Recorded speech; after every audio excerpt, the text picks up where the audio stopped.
So encouraged to see so many of you this evening for our second TrinityU this year. We are privileged to have Dr. Buhler speaking to us tonight on philosophy for everyone.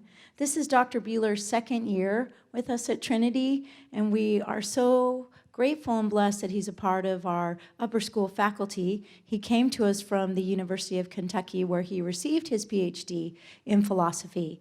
And so tonight you are in for a real treat, as he will share share related to some of the things that he's been doing in the classroom.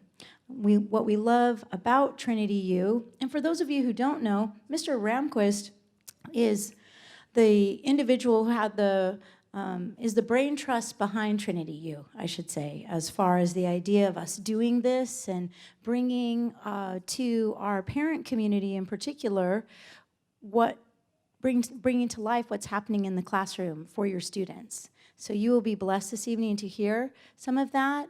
And let's see, one of the things I also wanted to communicate to you was that if you enjoy this evening, to come back in February, Miss Wozniak will be speaking to reading the great books, how that helps us understand the greatest book. So you'll want to come back in February for that. But there's a lot of things happening between now and February. So tonight, let's just enjoy that Dr. Buhler speaking to us. Let me pray for us. Heavenly Father, I just thank you and praise you. I can't believe we're at the end of October, and this is our second TrinityU this evening. It's such a privilege to hear from our faculty, and as they share what some of the things that they're speaking life into with our students. May we have ears to hear and just be at peace and at rest as we hear what Dr. Buhler is sharing with us. I look forward to it. Thank you for him and the gifts that he has, and I just thank you for our community, Lord, and all that you are allowing to have happen with our school. And we just thank you and praise you. Amen. Philosophy and rhetoric are historically very related. It's a tough act to follow, a speech about the rhetoric of Jesus with philosophy of anything. I'm going to lose that fight, but there is actually there's a sort of a beautiful kind of a synergy there.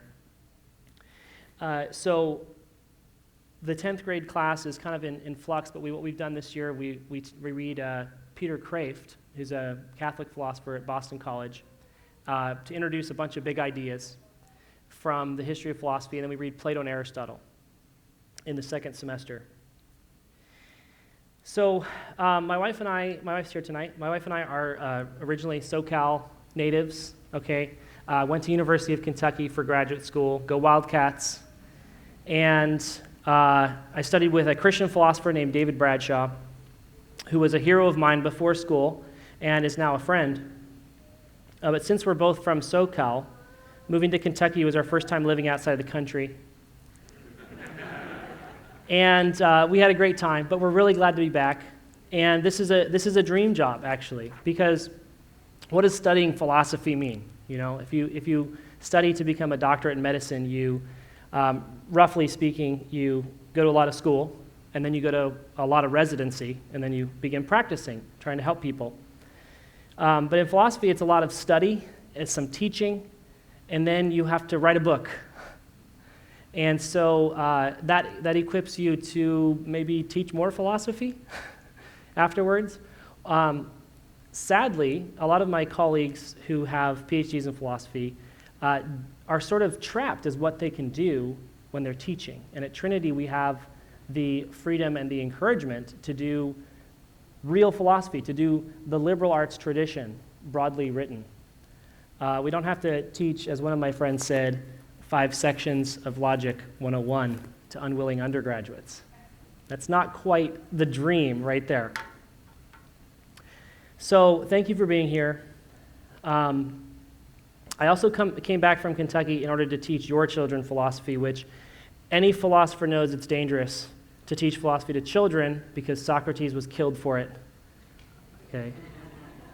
He was accused of corrupting the young, by which they mean something like teaching young people to disobey their parents and disobey the traditions of the Greeks, the traditions of the Greek religion and the Greek state, and making bad arguments look like they're true, and true arguments look like they're false.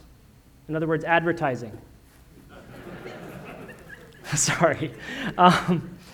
But Socrates was innocent of these charges, or so Christendom has decided over the last 2,000 years of history. Early Christians saw Socrates as an ally, maybe going not all the way, but going the right way, as opposed to going the wrong way. And so that's why we're doing this at Trinity, as a part of a classical Christian education. There is a danger in philosophy and really any discipline that our students will become anti-tradition, that they'll become against God and country and family and morality and become debonair skeptics or atheists. But the philosophy is not particularly dangerous in that way. You also might encounter that in your children's history professors who take it upon themselves to take a break from teaching history and disabuse your child of their beliefs about morality. Or sociology professors or biologists. There was a biologist at UK, very popular, and he was lighthearted about it. He wasn't a vicious, angry atheist, but he said, my job is to teach my Christian evangelical students, of whom in Kentucky it's the majority, to teach them that evolution is real and that they've been deceived up till now. And he was a biology professor. That was his job.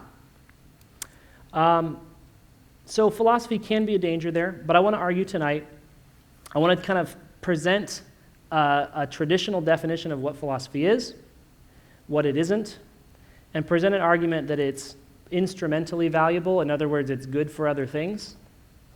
And it's intrinsically valuable. In other words, it's good for its own sake. It's something enjoyable and something beneficial, like playing music.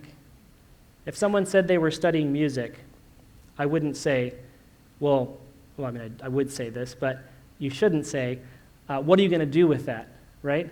The correct response to I'm studying music is, that's awesome. Music is awesome. We're the only creatures in the world that play music.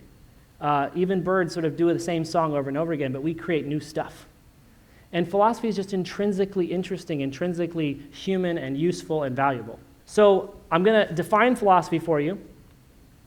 I'm going to give you 9 features of what I take to be true philosophy, what philosophy is, and then we will talk about why it matters and paint a picture of how philosophy can be a part of a truly meaningful life. Sound good? Yes. Are we on board? All right. My students, tell me if any of this is new. Okay. So for most people, philosophy is just a college subject, but the traditional practice and definition of philosophy is the pursuit of wisdom, the love of wisdom. The word means, philosophia means love of wisdom or friendship with wisdom. Friendship with wisdom, it's not merely an affection for wisdom, which I think everybody sort of naturally has. It's good to know things. But it's a belief that I don't have enough wisdom and I need to chase it, and an ardent desire to chase it. The first philosophers, Pythagoras, Socrates, Plato, Aristotle, defined this pursuit this way, and they did not claim that they were defining it like as inventors, but that they were discovering it, that they were digging up this thing that human beings could do and doing it well. And early Christians, as I mentioned, such as Justin Martyr, Augustine, and Gregory of Nyssa, gladly accepted the riches of Greek philosophy, even though it was pagan, because they saw in it a search for God, a search for the wisdom that's crying out in the street corners in Proverbs.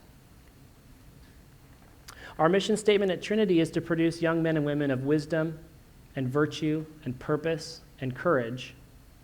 So how do you produce such young people, except by pursuing wisdom? Wisdom isn't the kind of thing you can just stamp people with. If it was, man, that'd be great. I'd go to that factory and just get stamped. Next. It's something that you have to kindle within yourself and pursue. Here's some cool old Christian philosophers who embraced philosophy as part of their Christian faith by no means equal to their Christian faith, and we'll talk about the relationship between faith and reason a little bit, but also not opposed to. Medicine is useful for helping your body get healthy, but it's not opposed to or in replacement of faith. And philosophy is a human thing. It's a rational thing. Here are some current living philosophers who are heroes or people that I look up to. Some of these are Biola guys. She's at St. Louis. Unfortunately, Peter Geach and Elizabeth Anscombe have passed away. But some of the best living philosophers, academics, are Christians, unabashedly so. It was funny, I was talking to a guy at one of my old jobs in Kentucky when I was in grad school, and he said, philosophy? You study philosophy? Man, that's cool. Are there any philosophers today? And I was like, that makes sense as a question. Like, if you stopped reading philosophy in college and all you read was Plato and Aristotle, you're like, so catch me up. What's happened in the last 2,000 years? It's like if you only watched old movies and you go, movies. Humphrey Bogart, are there any actors alive today? It's like, yep, there's a few. Now, they're mostly academics and not necessarily doing the same sort of Socratic thing, which was a little bit freewheeling, anti-establishment. But still, philosophy is a living and sort of an ongoing discipline. And it's been embraced by Christians and continues to be so. And even Christians are leading the field in many ways. So when we think about pursuing wisdom as Christians, we could ask ourselves this question. You don't have to raise your hand here, but it's a little poll. How many of us think we have at least some wisdom? Right? Some wisdom from life experience, from reading Scripture, from our parents. I think most of us would think we have at least some wisdom. Is that safe to say? But how many of us think we have enough wisdom? How many of us think we would like to stop at the current level we have because we don't need any more? It's like, yep, good to go. My kids are going to, become teenagers soon, but I don't need any more wisdom. No, if you think you have enough, you might stop looking. But if you don't think you have enough and you think it's good, you have to keep looking. And that's the sort of kind of the vision of philosophy that I want to present to you. A little bit more of a specific definition would be philosophy is the study of ultimate things by the use of reason, as opposed to the study of ultimate things through revelation, right? Reading the Bible, it's reading about the beginning of the earth and the end of all things. That takes a little bit more work on God's part. Okay, that's not something we can come to. Philosophy asks ultimate questions about what's good using reason. And again, that's not in replacement of, it's in addition to faith. The study of immediate things by reason, you could define that as science. Just what is this podium made out of? Let's really get down to business. But what is a podium? That's a philosophical question. Like, really, what is it? My friend Gary Hartenberg taught me that this is the philosophy hand motion. Okay? If you need to transform something into a philosophical question, you say, what is a podium? Right? It's like, where are you going tonight, honey? No, but really, where are you going? It becomes a whole different dimension. So I equip you with that. When in doubt, just, no, how was your day? Really, how? It's like, I don't know. I don't even know what you're asking. So wisdom is, the pursuit of wisdom is not simply reducible to science, although they're related, or reducible to common sense. Sometimes philosophy will investigate what common sense already knows, but will try to develop a rational foundation for it. So something like early to bed, early to rise makes a man healthy, wealthy, and wise. I think that's Ben Franklin. That seems right. If you've tried living both ways, late to bed, late to rise makes you all the opposite of those, okay? It doesn't really help. So it's like you could just say, it's true, I believe it, my grandma said it, and live on that. But the question is why? A philosopher would write like a 200-page book about that saying and really try to get at it. So ultimate things through the use of reason, that's kind of what we do in philosophy class. So one of the first questions we start with is, who are you? Really? No, who are you? Okay? And then they say easy things like, I'm the child of my parents. And I go, but don't you have siblings? Well, yeah. So what makes you, you and not your sibling? I'm a child of God. Okay. God has a lot of children. What makes you that child of God and no other? And then they get a little tired. Maybe it's my experiences of life. Okay, but are you the same person before and after you had that experience? Even like the same person, right? You can change, but not, you're the same Keith Buhler before and after these big experiences. So the person is the bearer of the experiences. And then it comes down to, I don't think I know who I am. I think I know who I am in Christ, but who I am as an individual, that's a pretty mysterious thing, and that's a deep question. It's not one you can avoid asking because you are you, but it's one that you can settle for easy answers and say, oh, I'm just my job, right? I'm a teacher, or I'm a cop, or I'm a flautist. You play the flute. It's like, no, you're more than that. That's what you do when you stop doing those things. When I retire from teaching or you stop being a parent, you're still you, right? So your identity is not exhausted. So these are simple questions that go really deep.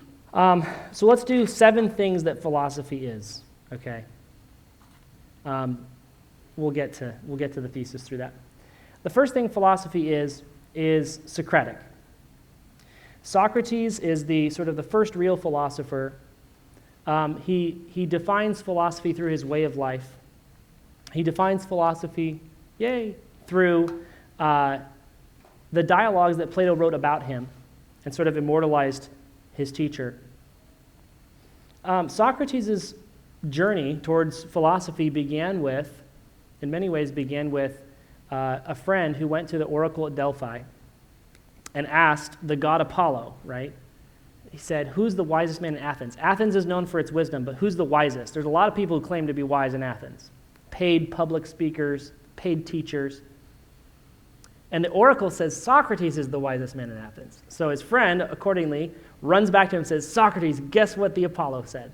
Guess what the oracle at Apollo said? He said, you're the wisest man in Athens. This is great. Now you can charge the highest prices. God himself has told you you're God's gift to Athens. And Socrates instead says, that can't be right. I know I'm not wise. And yet I believe the God. So there's that tension between faith and reason. He actually trusted the oracle of Apollo. And he also knew from his own self-examination that he wasn't wise. So what are you going to do? Most of us, I think, would have taken the compliment, okay? But Socrates says, I know I'm not wise, so this must be a puzzle here that God is giving me. I think what God wants me to do is go around Athens and find the person who's wiser than me. So he's testing me. So Socrates goes around and starts talking to people who claim to be wise, and he asks them some questions, some hard, some basic. And pretty soon they stop making sense, right? My brother-in-law just asked me, he's like, do you know what gluten is? You know, people talk about gluten-free and gluten intolerant and these. I said, oh, yeah, I know what gluten is. Gluten is it's like a connective tissue between wheat berries when they're cooked. And he's like, yeah, you don't know what you're talking about. Okay, because before I said it, I thought I knew what gluten was. And as soon as I open my mouth, right, it just turns into word salad. And I think we've all experienced this, and Socrates would do this for pretty high-profile people, politicians who were currently successful and in power, or teachers who were currently very highly paid. And you can imagine this being like a journalist who goes to ask people questions. You're an expert on this, right? Can you explain a few basic things? And they, blah, blah, blah, blah, blah. So what do you think about Aleppo? What's Aleppo again? Did you guys ever see that Gary Johnson interview? He didn't know what Aleppo was, and he didn't understand the question, but it's a place in Syria. And it's sort of like, well, politicians should know these things. So it made him look silly. And the journalist wasn't trying to make him look silly, and likewise, I don't think Socrates was necessarily trying to take the air out of these people's tires, but that's the effect that it had. And so he sort of became public enemy number one from these smart, powerful people. Socrates is always going around making us look dumb. But he would test anybody that claimed to be wise and see if they were wiser than him. And when it turns out they didn't know, you're a medical doctor, but you don't know what gluten is? Okay, as soon as it turned out that they didn't know what they were talking about, He said, maybe this is what the God means. I'm not wise, but I'm wiser than this guy who thinks he's wise, but he's not. So I have one, both of us know nothing, but I have one thing on him. I know nothing. I'm aware of my ignorance. He doesn't even realize he knows nothing.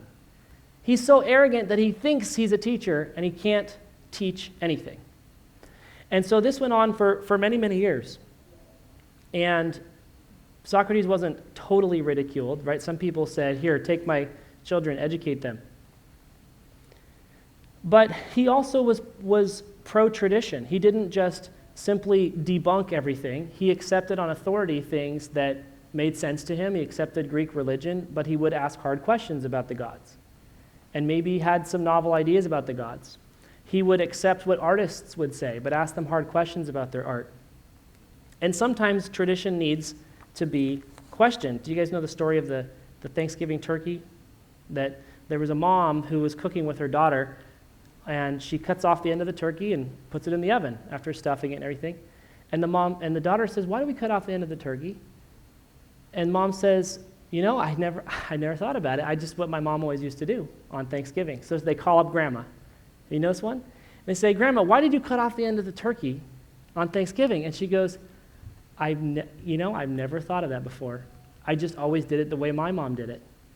We make the turkey, we cut off the end, and we put it in the oven and cook it. So they say, you know what? Great-grandma's still alive. We're going to call her. So they call great-grandma. Why did you cut off the end of the turkey? And she goes, well, that's easy. My oven was too small. So something that might make sense in one context can get passed along without that context. And so asking questions doesn't undermine tradition. It actually reinforces it and makes sure that it's still good. So unfortunately, like I said, many of my colleagues are the sort of atheist, anti-America, anti-family. One of my grad school colleagues wrote a whole book about how marriage was the foundation for political violence, I think, because it justifies the use of force on men over women or something like that.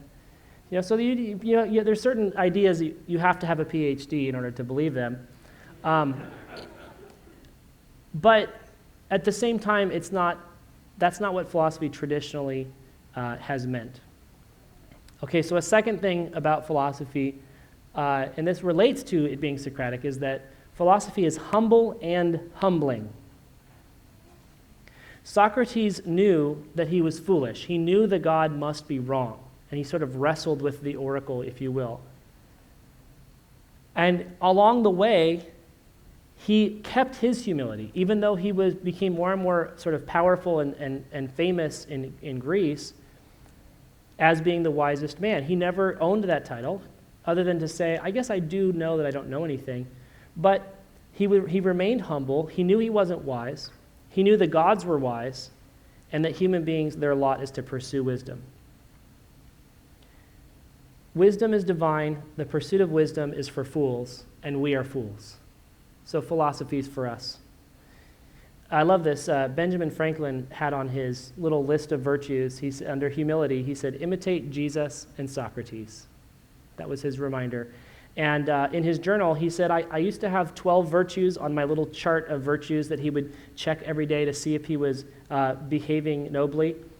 And he says, quote, my list of virtues contained at first but 12, but a Quaker friend having kindly informed me that I was generally thought proud, I endeavored to cure myself of this vice and added humility to my list. So humility is important as the first virtue and as the last virtue. If you have all these other virtues, you need humility to remind yourself that you don't have it all. Socrates said to one of his students, after kind of showing this student that he didn't really know what he was talking about, he said, now, even if you don't have a good idea about this topic from now on you'll be less harsh and gentler with your associates, for you will have the wisdom not to think you know that which you don't know. And that is so hard to do, especially if you are an expert in one particular field. Mr. Lawman and I have talked about writing a book of which the main theme is, even if you know something, you don't know everything. So it's like, we don't know much about economics, Next chapter. We don't know much about history. Even if we know something, we don't know much. And you don't know anything else about anything besides history if you're a historian. Next chapter. And you could just go like this. You could just riff on this, Biology, don't know much about biology. And what you do know doesn't give you the authority to speculate on psychological things, right? Because we so quickly lose focus and think that if I know something, I know everything. My opinion matters, even if you don't know much. I think in our age of outrage and certainty, that the widespread effects of people being humbled by philosophical study would be pretty good. People are certain, and they're outraged because they're certain, even about things that maybe you can't answer a few basic questions about. So philosophy is also self-reflective. Philosophy is not just about thinking about thinking. That was another question I got at my old job. Oh, philosophy, that's cool. Is that like thinking about thinking? So that's one thing that we think about. We think about everything. We especially, traditionally, again, we understand that philosophy is thinking about yourself and your way of life. Can I justify my way of life? Is the way I'm living good? If you ask me, why do you spend your time the way that you do? And I go, I don't have a good answer for that. In fact, I'm pretty sure that the way I'm living is my priorities are all messed up. Then you need to change the way that you live, right? You have to be able to give an account for the way that you live. Another thing they said about Socrates was, be careful, whatever the conversation starts out as, it ends up being about giving an account of your own life. He was always holding people accountable, and himself first of all. Are you spending more time thinking about your wealth and your body and your pleasure than you are about your soul? If so, stop that. And people would say, yeah, Socrates, and they'd go back to their way of life. So there's a kind of reflection that has to be constant. Am I in line with my priorities? I hope you can see how this is a help to faith and a help to theology, and not just a replacement or opposed to. A fourth thing that philosophy is it's human. The fundamental justification for doing philosophical inquiry is that it's a human thing.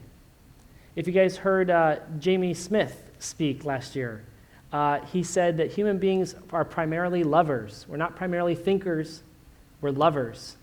And what we love defines us. If philosophy is the love of wisdom, that's because we want to know things. We want to understand things. We want to know more than we do. A little knowledge leads to a desire for more knowledge. And in that way, philosophy is like music or looking at the stars, where people just want to do it. It doesn't have to make sense. Philosophy helps us, when we do it right, helps us to human well, using human as a verb. To verbify things is fun. When we live in wonder and hold our knowledge loosely, we just fare better. We don't harden into a dead state like a rock, but remain limber and vital like a tree. So philosophy is a human thing that equips us, it helps us to march through life. Next, philosophy is practical. Wait for it. Give me a second, okay? I have to acknowledge that most people don't think philosophy is practical. The old joke is, what's the difference between a philosopher and an extra large pizza? A philosopher can, at least an extra large pizza can feed a family of 4. Okay. Or this old standby. People say, I'm going to study philosophy, and they go, well, you're not going to get a job, you're going to end up working in fast food. I say, aha, I'll ask people why they want fries with that. Okay? Why do you want a latte, cappuccino, frappuccino? But when it comes to formal or professional study, most philosophers become professors, and professors make a pretty nice income. The mid-career salary, median salary for philosophy majors is $80,000, which is better than business majors. I used to tell my business majors at UK, you guys should study philosophy and then go into business, because somehow it works out better. It's better than psychology majors, which a lot of psychology majors were surprised by. But I think they go hand in hand, right? Sometimes you have to do a little philosophical counseling. So why do you keep doing that? But most importantly, that's the sort of the career side of studying philosophy at an undergraduate level, or graduate level. But philosophy requires, it enables people to go on to do other things. A lot of philosophy majors go on to business, entertainment, politics, or art. People like Ricky Gervais and Steve Martin. Steve Martin's one of my favorite comedians. He was a philosophy major, and for him it was a toss-up. He was going to become an academic or a comedian, and comedy took off. But he still, every once in a while, does some philosophical comedy, and it's great. Carl Icahn and Carly Fiorina studied philosophy. Pope John Paul II, among many other popes, studied philosophy. So if you want your child to be pope, you know where to start. Okay. The reason I think that philosophy sort of gives you a universal tool belt of problem solving and facility with language, it requires a depth of understanding of things that can be useful regardless of what you do. So that's part of the kind of the genius of introducing it at a young level is I don't care so much, plug your ears, that they remember the vocab that we're teaching them, but as we discuss, whether they like it or not, they're getting used to handling levels of ambiguity that are just a normal part of adult life. You sit down at a board meeting and you have to discuss ambiguous things. Wait, what's the problem here anyways? I don't know. The problem is we don't know what the problem is. Okay, so let's start there. Let's figure out let's schedule a meeting to set up a time for the meeting where we can discuss the problem to find out what the problem is, right? But ambiguity is a sort of a normal thing, and philosophy requires, studying this concept, like this concept of virtue. Alistair McIntyre, I wrote about him in my dissertation, wrote a book about the word virtue, going back to Homer, 800 BC, to the present day. 2,800-year survey of one concept and how it changed in Greece and Rome and medieval Europe and the modern times. That requires quite a bit more than just philosophy. That requires some pretty advanced thinking about history, about culture, about language, about changing standards of what is the good person. And it's an amazing book. And just trying to follow along with his argument is pretty challenging. Philosophy requires logic and argumentation. We do teach logic at Trinity, and more than just teaching the subject, we require logical argumentation in every subject. So by the time they get to their senior thesis, right, they should have a little bit of momentum built up there. And again, logic and argumentation is more broadly useful than just academic subjects. There's also this problem-solving thing, okay? So I was talking to a Trinity parent, and she didn't know I was a philosophy guy because it was like my first month here. And she was looking at Mr. Johnson, and she goes, philosophy, what's up with this guy? Why philosophy, really? And I said, well, let's talk, And we sat and talked, and I said, well, think about it this way. There's problem solving. Problem solving is usually domain specific, by which I mean, if you're problem solving, there's a clicking sound in your car. You have to know something about cars to solve that problem. And that knowledge about cars isn't going to transfer to you drive home, to find out that your teenage daughter is going through some drama. And so now you're going to problem solve some relationship issues. Okay, your problem solving with the car is not really going to transfer over necessarily, right? So domain-specific problem solving. But philosophy, as I sort of tried to explain with Alistair McIntyre, doesn't respect domains. There's the study of theology over here, and ethics over here, and history over here, and psychology over here, and they're all going on at once. And we're trying to answer a simple question but to do that, you have to jump around to a bunch of different domains and make them speak together, and then try to answer the question. That's useful outside of just philosophy, if you can do that. That will help you to switch gears from problems at work, problems at home, problems with the car on the way home, and to coordinate what's the best problem-solving technique in every domain. And so I kind of was pitching this to this parent, and she goes, well, I think problem solving is important. So now you're making me think philosophy might be important. I said, we're speaking. We're communicating. We're having a conversation. And a few days later, she's like, I think you were right. And so we hugged it out. It was awesome.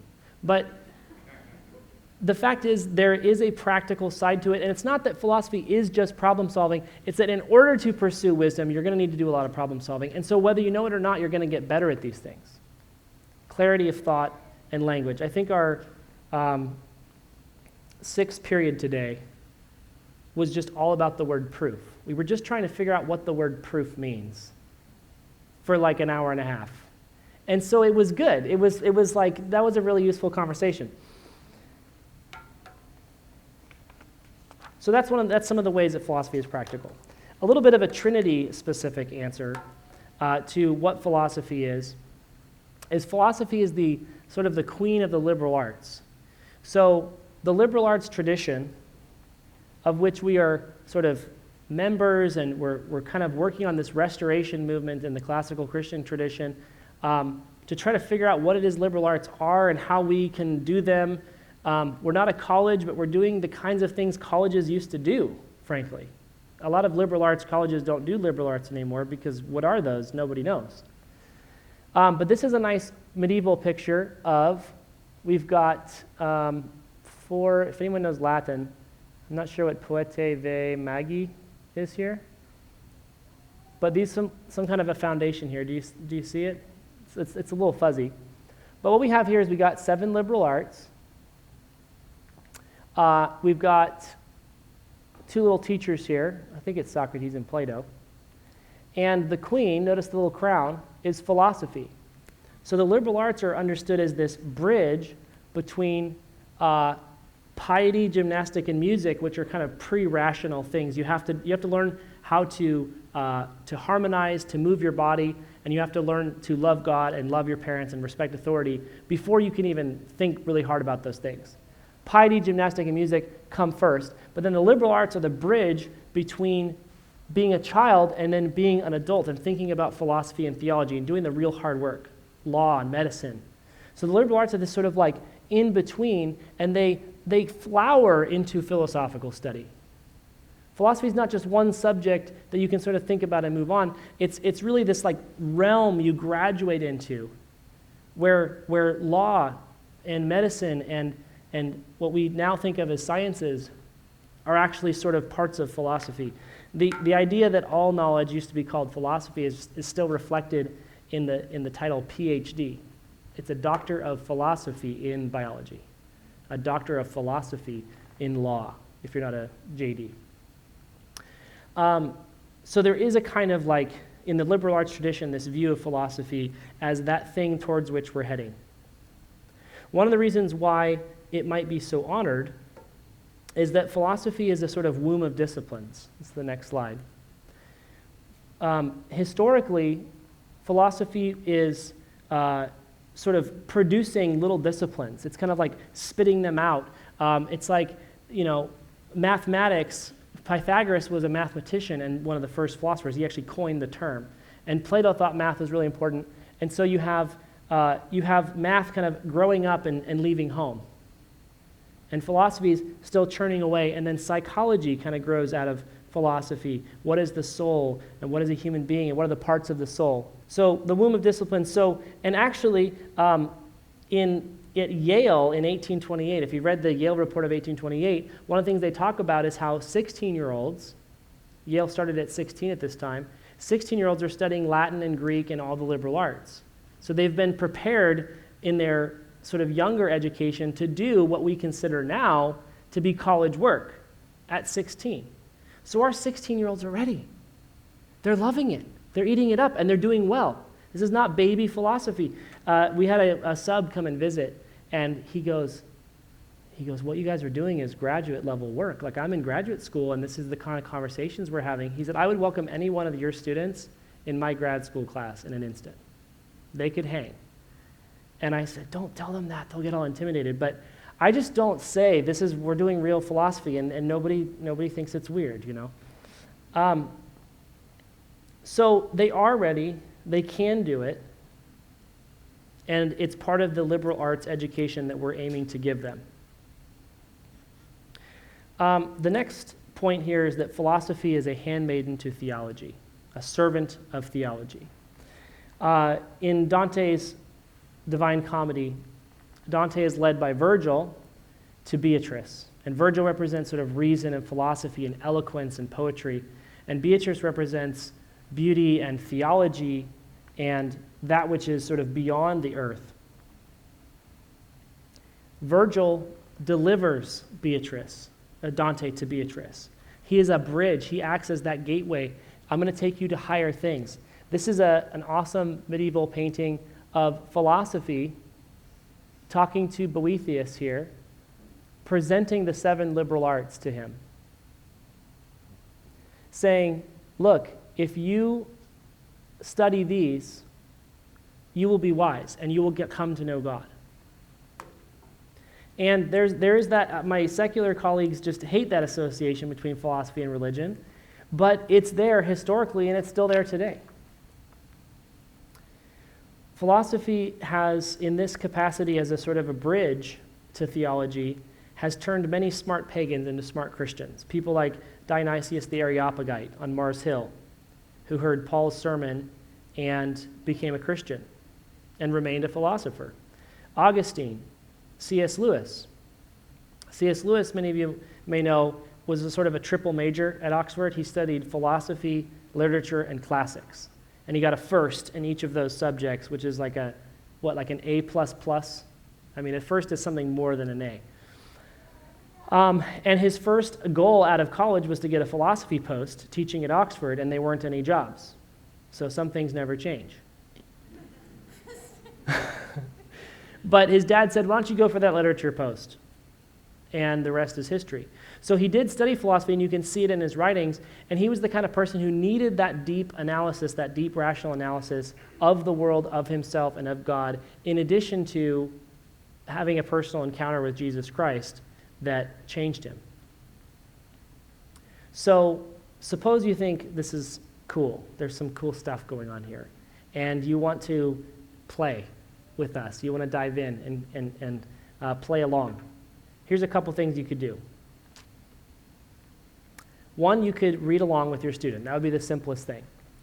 We're reading some good stuff. Plato's Republic, Aristotle's Ethics, and Peter Crafe's Summa Philosophica. If you don't understand these books, you have something to talk about with your student. Hey, I don't know, and I know that I don't know. That's Socratic. That's good. So let me know what you think, and we can kind of work together on this. If that's a little bit too much, you could pick up a fun but deep book. Like, again, Peter Craft has a book called Between Heaven and Hell, which is a little Socratic dialogue that he wrote. It's fiction, but it's based on a true premise that C.S. Lewis and JFK and Aldous Huxley all died on the same day in 1963. And he said, what if they all met in the afterlife and had a conversation? What would that be like? And C.S. Lewis represents the Christian worldview. Aldous Huxley represents the spiritual but not religious worldview. You know, you're too black and white, Lewis. And JFK represents basically a secular worldview. And so you get to see all of these ideas interacting in the afterlife. It's Peter Craft's best-selling book. He said he wrote it in a weekend, and he's never been able to write a book that successful since, out of his 70-some-odd books. It's really fun. I also recommend Sophie's World by Justine Gardner. It's kind of a reference book, but the first half is like a really good novel. The whole thing's a novel, but it gets a little weird at the end. But it's kind of a series of stories and then lectures about the history of philosophy. And it's good. It's solid. It was written by a high school philosophy teacher in, I believe, Norway or Sweden, where they still taught philosophy back in high school. Alternately, you can pick up another medium like a film that presents philosophy in a sort of more of a dramatic format. Terrence Malick is a rogue philosopher turned filmmaker. He dropped out of his PhD program and learned how to make movies. And his movies are very, very interesting. The images, the words, the music that he chooses, I mean, you can just watch them and rewatch them. They're different from they are entertaining, but they're different from just entertainment. I usually say not Friday night, but Saturday morning, like watch one of these movies where you're not going to fall asleep. But, New World is about America and Pocahontas, and he does it in such an interesting way. It's kind of mind-blowing. He does war movies. He does family dramas, and they're all very philosophical. You could also pick up one of the books of the Bible you haven't read in a while, maybe Ecclesiastes, very philosophical book of the Bible. Job, Proverbs, these are books that no one has been able to find the bottom. They're so deep. After many, many years, and many, many smart people reading them, they just keep going. So read those, and then perhaps most importantly, be willing to admit what you don't know in conversation. At work, at church, at home, online. I like to argue online, okay? The outrage comes quickly. But think about your primary job in this conversation is not to prove you're right, to get your point across. It's to think about how much you don't know. Ask questions, try to learn from somebody else, and just remember, you don't know much. And you maybe don't know more than this person, and you maybe don't know much about even the things that you do know something about. So finally, last point, that one thing that philosophy is it's fun. And yeah, you might say it's fun for a certain kind of person, but it's enlivening, it's enriching in a way that our students, some of them catch the bug, and they realize there's a kind of deep pleasure here, a richness, that I can't get from worldliness, from the cheap, flat pleasures of the senses, or from entertainment, or from popularity. And that is such a healthy antidote, especially in our culture, especially in Los Angeles, where our affluence and the amazing availability of entertainment and pleasure that we have can sort of just slowly erode your self-discipline in a pretty scary way.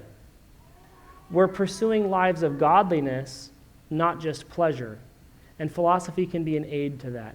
It can help us to remember it's hard work to learn things. It's hard work to know things. It's hard work to pray sometimes. It's hard work to pursue God. And so there's a kind of a natural kinship. And the final kind of idea from Socrates I'll leave you with is this beautiful dialogue called the Philebus, where Socrates is talking to a pleasure seeker, an Epicurean, who just, you know what we need to do? We need to have as much pleasure as possible before we die. And he says, well, what about wisdom?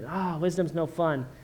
And they argue, and at the end, you know what they conclude is not just that the life of pursuing wisdom is better by objective measures than the life of pursuing pleasure. They conclude the life of pursuing wisdom is more pleasurable than the life of pleasure. Because what you get is you get pleasures in moderation where they don't overwhelm the other ones and kind of ruin your whole life. Like the alcoholic who no longer enjoys the drink, but just has to keep hitting it. You have pleasures in their balance, in their moderation, one after another, combining into a harmony, and then a time where it's not about the pleasure, it's about the work, or it's about the thought, or it's about listening, or it's about doing, or it's about resting and not thinking and sleeping. And all of these things come together into a well-lived life in a way that I think, unfortunately, is very hard for us here in LA. It's just very hard. There's so many temptations. So this kind of a life is patterned after the Logos, the wisdom of the Logos, the divine Logos, Jesus Christ, who is the only wise God and who showed us a truly successful human life.